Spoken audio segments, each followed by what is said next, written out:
Pour effectuer la présentation de votre diaporama, vous allez tout d'abord devoir lancer le mode d'affichage diaporama.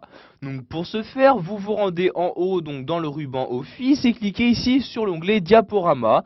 Vous allez maintenant vous rendre tout à gauche et vous avez ici deux possibilités avant de lancer votre diaporama. Donc soit vous le lancez à partir du début, soit à partir de la diapositive où vous vous trouvez actuellement. Donc ici je me trouve sur la première diapositive de ma présentation, donc ces deux boutons vont me faire exactement la même manipulation. Je clique donc ici par exemple sur à partir du début comme ceci.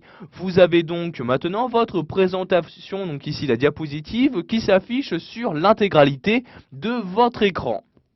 Pour passer à la diapositive suivante, il vous suffit par exemple d'utiliser le clic de votre souris. Vous voyez, je fais un clic à l'aide de ma souris et automatiquement j'accède ici à la diapositive suivante.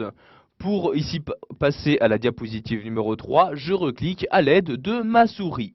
Sachez qu'il est possible de faire apparaître le pointeur de votre souris dans ce mode-ci. Pour ce faire, vous n'avez juste qu'à bouger tout d'abord votre souris et vous aurez après un certain temps donc le curseur qui apparaîtra. Donc vous voyez ici le curseur qui apparaît. À l'aide de ce curseur, vous pouvez par exemple faire un clic droit. Donc vous voyez ici, je fais un clic droit. Donc par l'intermédiaire du menu qui vient d'apparaître, je peux toujours ici naviguer dans ma présentation. Vous voyez, soit en cliquant sur suivant ou précédent. Je peux également ici cliquer sur aléa comme ceci et choisir directement donc dans ce sous-menu à quelle diapositive je souhaite me rendre. Par exemple à la dernière, donc ici la cinquième, je clique tout simplement dessus et voyez j'accède automatiquement donc à la diapositive concernée. Je vais ici refaire un clic droit par l'intermédiaire de ce menu. Je peux également changer l'écran. Vous voyez écran, je peux par exemple afficher un écran noir ou blanc, donc suivant ce que je souhaite faire. Je peux également modifier le pointeur de ma souris en cliquant ici sur option de pointeur. Donc par défaut il s'agit d'une flèche, mais si je souhaite par exemple mettre en avant un mot, je peux utiliser ici le stylet ou le surligneur. Donc par exemple ici le stylet pour l'activer, je clique dessus et maintenant donc comme curseur de souris vous pouvez voir ici un petit point rouge.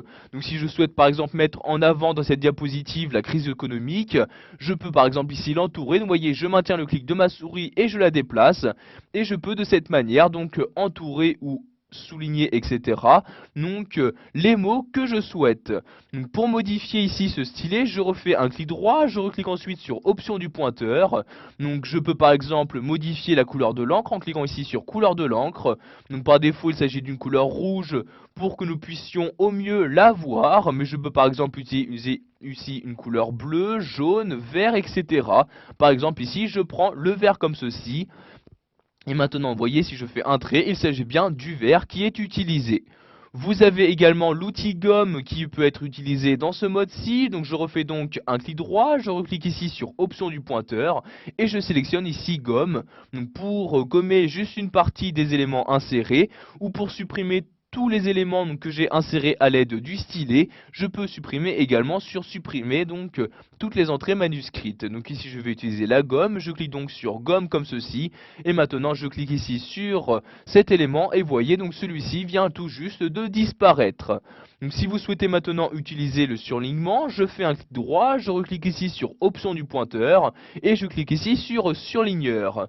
Maintenant je vais pouvoir surligner les mots que je souhaite. Donc par exemple ici premier semestre, dès que j'en parle, si je souhaite donc le mettre en avant en le surlignant, vous voyez je clique, je maintiens le clic de ma souris et je peux donc surligner celui-ci sans aucun problème. Si vous souhaitez maintenant retourner à votre pointeur par défaut, vous refaites donc un clic droit, vous recliquez sur option du pointeur et vous sélectionnez cette fois-ci flèche comme ceci. Et voyez donc maintenant votre pointeur de souris est bien redevenu la flèche qui était utilisée au départ. Pour quitter ce mode de diaporama, vous avez différents moyens. Vous appuyez soit sur la touche échappe de votre clavier, vous pouvez également faire un clic droit et cliquer tout en bas du menu sur arrêter le diaporama.